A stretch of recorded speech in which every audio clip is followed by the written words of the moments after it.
Welcome to the Indie Film Hustle Podcast, episode number 83. Content is fire, and social media is the gasoline. Ryan Kahn. Broadcasting from the back alley in Hollywood, it's the Indie Film Hustle Podcast, where we show you how to survive and thrive as an indie filmmaker in the jungles of the film biz. And here's your host, Alex Ferrari. Welcome, my Indie Film Hustlers, to another episode of the Indie Film Hustle Podcast. I am your humble host, Alex Ferrari. Today's show is sponsored by Aaron Sorkin's Masterclass. If you guys don't know who Aaron Sorkin is an Academy Award-winning screenwriter who wrote Social Network and did shows like The West Wing and Newsroom on HBO, among many other. He also did Steve Jobs, the movie, as well. He's a very legendary screenwriter for his dialogue and what he's able to do with his extremely unique voice as a screenwriter. So when he decided to do a masterclass, very much like Werner Herzog did in his masterclass, to kind of share the secrets from a master. And I already signed up for it. It's going to be coming out later this summer, but you can pre-enroll to get early access at indiefilmhustle.com/Sorkin. That's SORKIN. indiefilmhustle.com/Sorkin. So guys, I want to give you an update on This Is Meg. Our campaign is at full steam ahead. We've gotten up at about 12% of our goal so far. So anything you guys could do to help, I really, really appreciate it. Please share our links, thisismeg.com, share the campaign, share the awesome incentives that we have. And of course, if you guys want to be a guest on the Indie Film Hustle podcast to talk about your movies, geek out about films, promote your film, yourself, your whatever you want to do, it is up to you. Definitely head over to thisismeg.com and check out our incentives. We have a lot of cool stuff there. So today's episode is about social media and how to maximize social media for filmmakers. So today we're doing the top 10 tips to help filmmakers on social media. So the very first one is going to be honor the platform that you're on. Facebook, Twitter, Instagram, Pinterest, Snapchat. Each of them are all very different and have different abilities, strengths, and weaknesses. So if you post the same way across all platforms, you're really missing out because there's a lot of little tricks of the trade per social media platform. So definitely check it out. I know that Facebook obviously has more characters than Twitter. So if you're using something from Twitter and posting it on Facebook, you're limiting yourself on what you can write and how much stuff you can write. Images created for Twitter might not work well on Pinterest. And same thing might not work well on Instagram as far as formatting is concerned. So just look at each platform and see what the strengths are for each one and create content that is going to be maximized in that platform. Tip number 2 is to create native uploads. So what do I mean by native uploads? Well, if you upload a video to YouTube and then post that video on Twitter or on Facebook, that YouTube link, that's one way of getting your video out there. But if you post it on YouTube, you post that video on Facebook, you post that video on Twitter, and you post a video on Instagram that are all native to each platform, that's going to give you a lot more reach because in Facebook's algorithm, if you're using, you're uploading videos for Facebook, they give you a little bit more reach. More people will see your stuff. And just currently, by the way, Facebook has overtaken YouTube for more video views than any other place because Facebook is Facebook. So don't underestimate the power of video on Facebook. YouTube is still very, very close and still a huge, huge, monstrous thing. But do them natively. So if you create something on Twitter, upload a video on Twitter with their limitations. I know it's like, I think 2 minutes or something like that.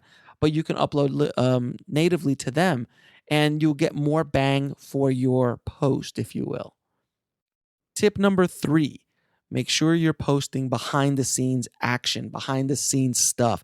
Believe it or not, there's still a lot of people out there who are not filmmakers and who love seeing the process, love seeing the behind the scenes of how things are being made. So post as many behind the scenes photos with your tag of your name of the movie that you're working on so people can continue getting that brand associated with these photos.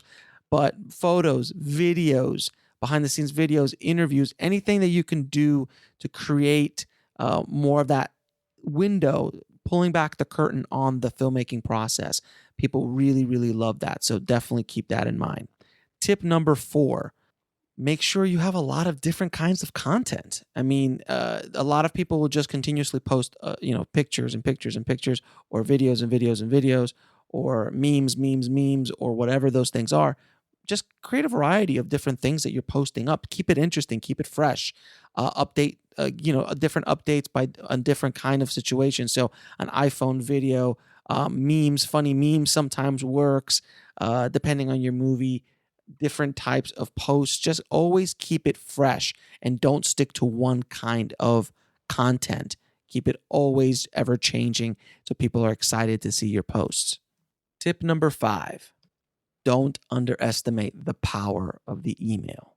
I've mentioned this many times on the podcast before, but email lists. You have to be building an email list for your company, for yourself, for your project as soon as possible, and build that direct link to those potential customers and followers instantly, because it still converts. Believe it or not, email still converts about 3 times as much as social media does. So it is very, very powerful. I know it's old school, and I know an email list. It is still very, very viable and something that you should definitely be doing. And there's a ton of courses online, tons of articles online on how to build an email list. So please keep that in mind in your whole social media and marketing plan. Tip number 6, the power of hashtagging and being associated with viral things that are going on in today's social media world.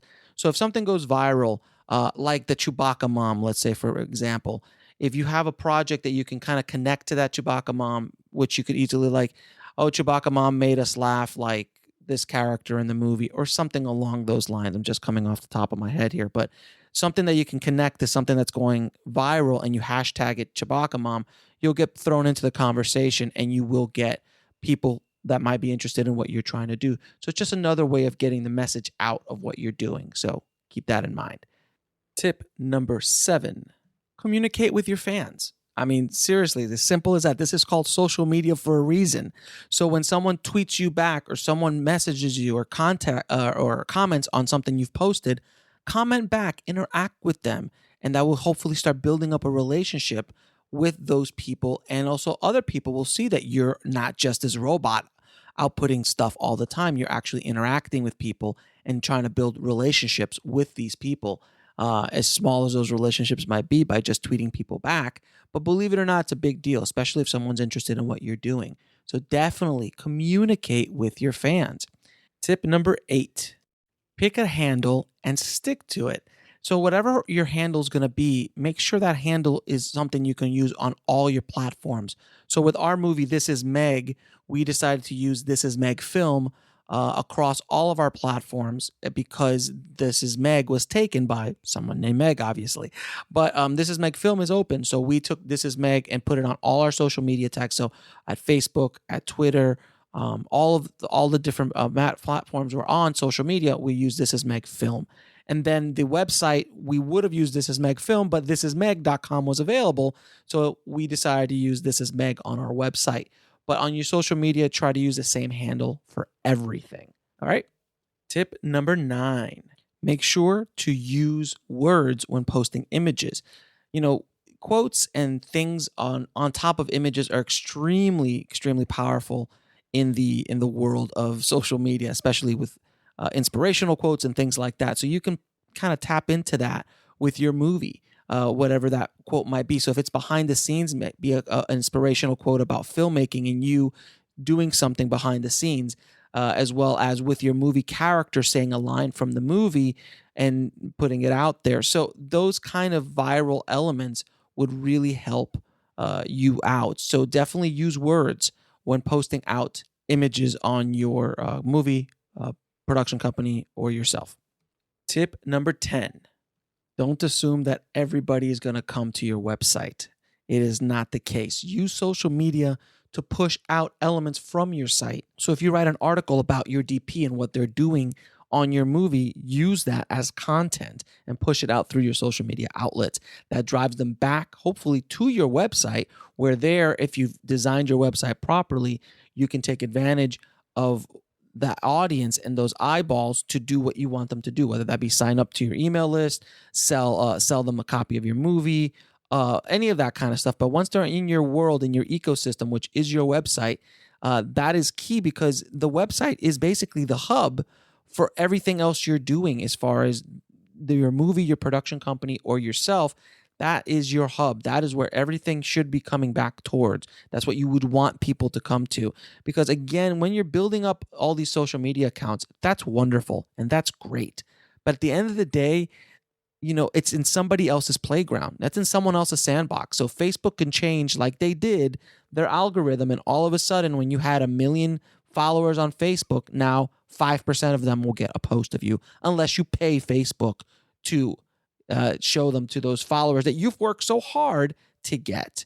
But if you take them back to your website, you get them on an email list, and all of a sudden you control that relationship. Don't allow other social media outlets to control that relationship. So I'm not saying not to build those things up, but the end goal is to get them back to your website, back to the site where you have control of the relationship. So social media is wonderful and it's a great traffic driver, but you have to have a place for them to drive. And if you don't, it's a big waste of time, in my opinion. If you're putting up post and post and post without some sort of link attached to it, it's kind of a wasted post, because if someone likes something you did, you got to have them nowhere for them to go. Then what's the point? Other than maybe they like you, but then they may not see you again, and blah, blah, blah, blah, blah. So I definitely work on that website and use social media to drive traffic to that website.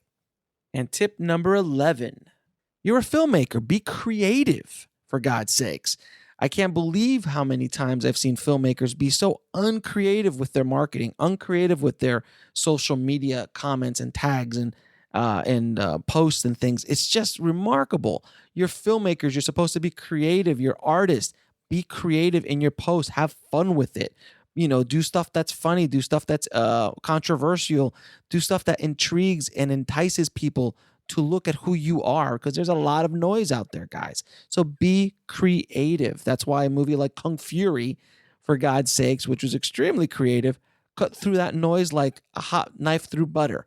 And they made so much money crowdfunding their movie and selling it and selling merchandise and blah, blah, blah. And I'll leave links to Kung Fury in the show notes to see what they did as an independent short film from Europe, for God's sakes. Not even like it's not a LA or New York kind of thing. These guys are completely out of the Hollywood system, and they were able to crush it. So definitely be creative. All right. So I hope these tips helped you guys out a little bit on your social media plan. And don't underestimate the power of social media. It is basically the internet now. Social media is the internet. We're constantly being social online. And it is so, so powerful. And if you could harness even a minute amount of that for your project, for your movie, for yourself, for your production company, it is extremely powerful and empowering for artists to be able to do that. So you guys have the power to get the word out there on yourselves and your film projects. If you want the links to anything we've talked about in this episode, head over to indiefilmhustle.com/083 for the show notes. Now, if you guys want access to the Indie Film Syndicate, which is our membership site, which we're adding new videos all the time. Every month we'll be adding new videos, new content. It's already starting to grow. People are already starting to sign up. And we are going to limit the amount of people that go in. So definitely head over to indiefilmsyndicate.com and check it out. I'm not sure when we're going to limit it and when we're going to stop people coming in. But probably for maybe, I don't even know. I don't even want to say yet. I'm still thinking about when we're going to do it, because I got to make sure I can handle the amount of people that come in. So head over to indiefilmsyndicate.com and check out what we're doing. I think you guys will really, really like it. And if you want to be part of our Facebook group, head over to indiefilmhustle.com/Facebook and sign up. It's free. You can over there and talk to all the other tribe members and just learn from each other. And it's a really great little community that we're building up there. We're almost close to 5,000 people signing up for the Facebook group. So hope to see you there. Thanks for listening, guys. So keep that hustle going, keep that dream alive, and I'll talk to you soon. Thanks for listening to the Indie Film Hustle podcast at indiefilmhustle.com. That's INDIEFILMHUSTLE.com.